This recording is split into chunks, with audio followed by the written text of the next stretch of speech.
Go. Get your mouthpiece.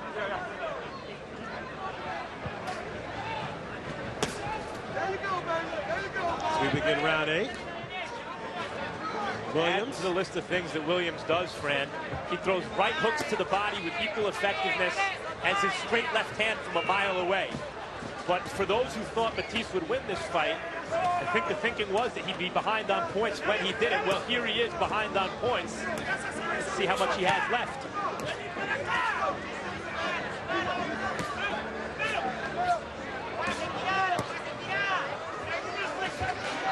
Williams shooting that left. Right now, Matthysse hasn't thrown any shots whatsoever. Right now, I know he's going to come with a whole bunch of combinations soon. He's just resting at this moment. Is he going to come with? Is he not tired, or? Well, Matthysse definitely looks a bit tired. You know when a boxer's tired when he stretches out his arm and puts his hands down when the boxer's away. He's just trying to gain that energy. But he's getting hit with some good shots right now. Nice right counter from Matthysse, but Williams, he just keeps coming.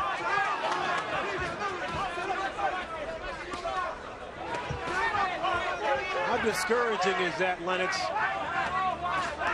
As you open up on your opponent, you think that maybe you might stumble a little bit, but he's right there in your face. Matthysse is definitely a tough customer. He's come here to fight. He's not joking when he's throwing his punches. See a nice veteran move there by Williams, tied up briefly and punched his way out.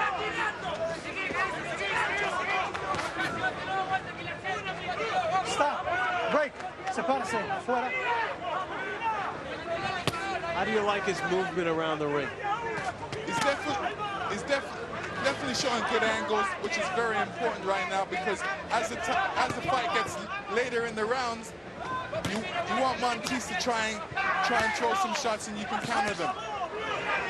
Well, Champ, does it look like to you that Matthysse has the look of a beaten fighter now? Because earlier Matthysse looked more nakedly aggressive, and now he has a sort of more resigned look on his face. Yeah, it definitely shows sign of weariness in there. He's coming straight in. He's not picking his angles right, but he's coming straight in, and that's a mistake by him. Paul Williams seems to be as fresh as he was in the earlier rounds. Leans in with a big left. Yeah, listen to the bell. Listen to the bell, man. I think that shot was on the bell. Yeah. Very close. Paul Williams, 6'1". Johnny Gonzalez, about 5'8". Got a 4-inch height advantage over Fernando Montiel. And he's hoping to put on the exact same kind of shows we're seeing in our opener. The two Mexicans, Johnny Gonzalez and Fernando Montiel, looking to do damage at 118 pounds. Acorta y tira, acorta y tira. Tenemos que sumar y ganar, Galecito. Come on, let me work on your face. Te tiro.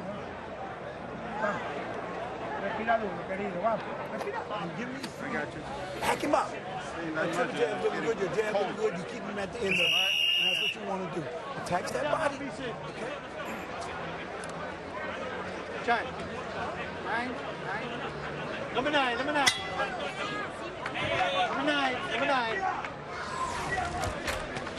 Important to note as we head into the 9th round, Matthysse has never been in this territory. He's only fought Off his head. as far as 8 rounds. In the 8th, Matthysse only connected 4 times, his lowest number in the fight. Williams threw 118 punches. That's the highest number in the fight for Williams. One guy getting stronger, the other guy getting tired. No. Jack Reese says slip. Over there. No knockdown. Walter, dame los guantes. Slip.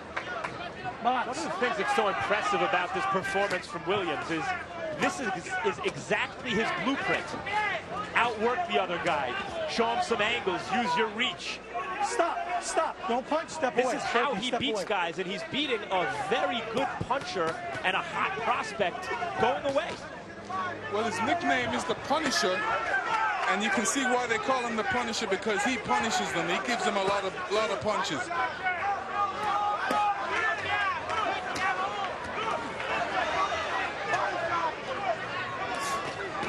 Williams doing some nice work. Has Matthysse in the corner, picking and punches son. Matthysse winds up with two big left hooks and catches Williams with another. And Williams steps back as if to say, bring it on. He comes back. One of the reasons I think Williams takes those punches so well, he rolls his shoulder nicely. Stop. And deflects. He deflected a few of those punches with his right shoulder. He's not, even when he's getting hit flush, he's not getting hit flush in a way that's really snapping his head around. Matthysse is just taking the punches straight on. He wants to take two punches to give one. Let him go, let him go. Oh, 2, yes. 10, maybe not. Big left hand snaps back Matthisse's head.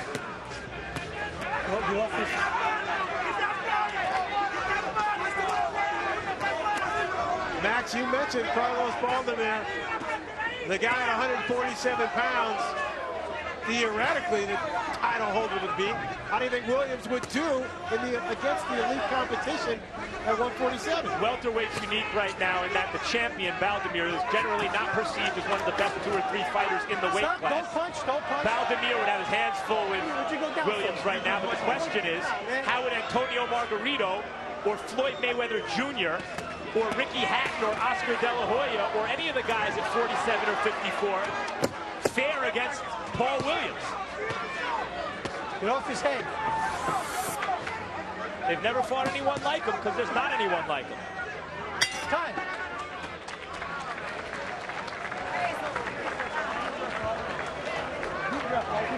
Deep breath. Put some water on his head. Put the water on his head. Deep breath. Where's the mouthpiece? I got it. Look, you're doing good. You're looking like a champ. You're looking like a champ, Paul. You can, keep. El último. Dame toalla. How are you feeling? Yeah, I'm okay. He's all right.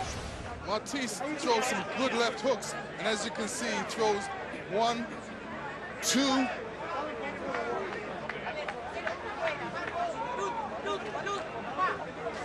Third one's coming.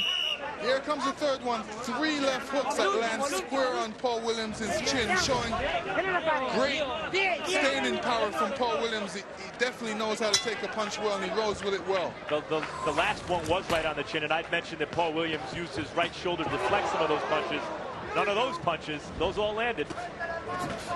Max Kellerman, yeah, but it's a shutout still, huh? Sure. I mean, there's been nothing recently where you could even conceive of giving Matthysse a round. Early on, maybe 1 or 2, and I didn't give him any. Get off his head. Williams so last time I'm in going to tell round you. 9, 54 of 125 punches landed. Matthysse 7 of 38. I mean, Matthysse is a dynamic puncher.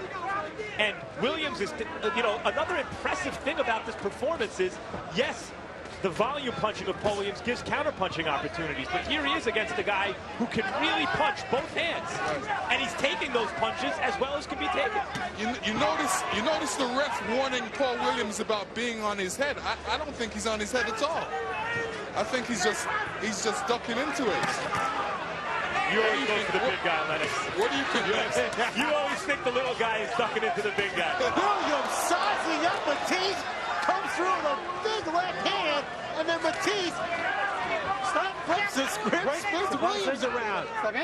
Just when you think Matthysse might be in serious trouble, he digs deep. He's showing true grit. Stop, break. Definitely a true fighter in there. Matthysse.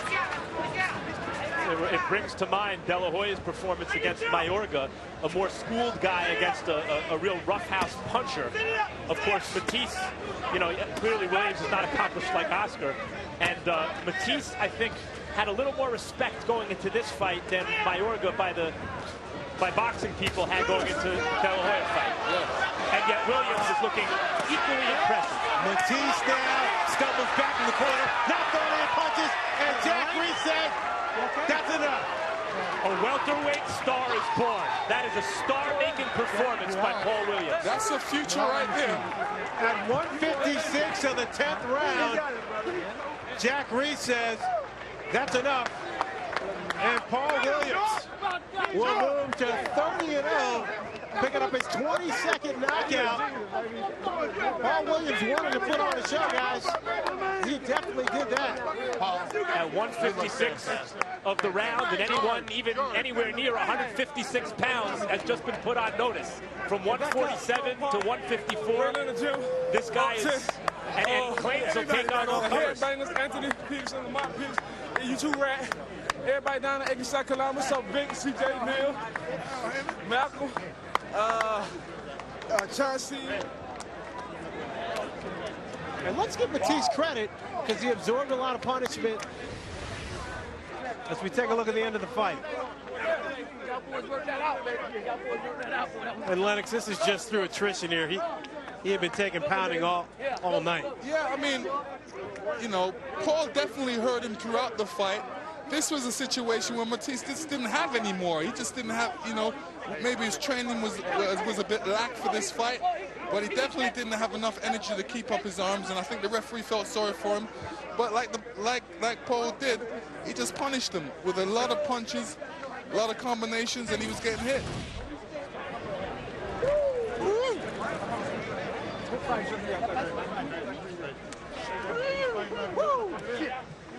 Michael Buffer is ready with the official particulars.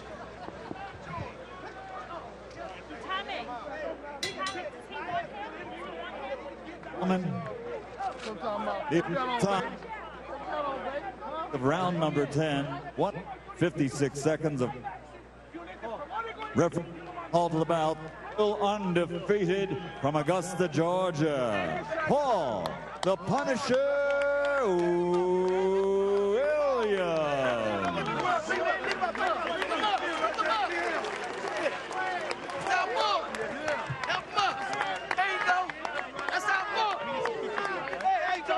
So Paul Williams moves to 30-0.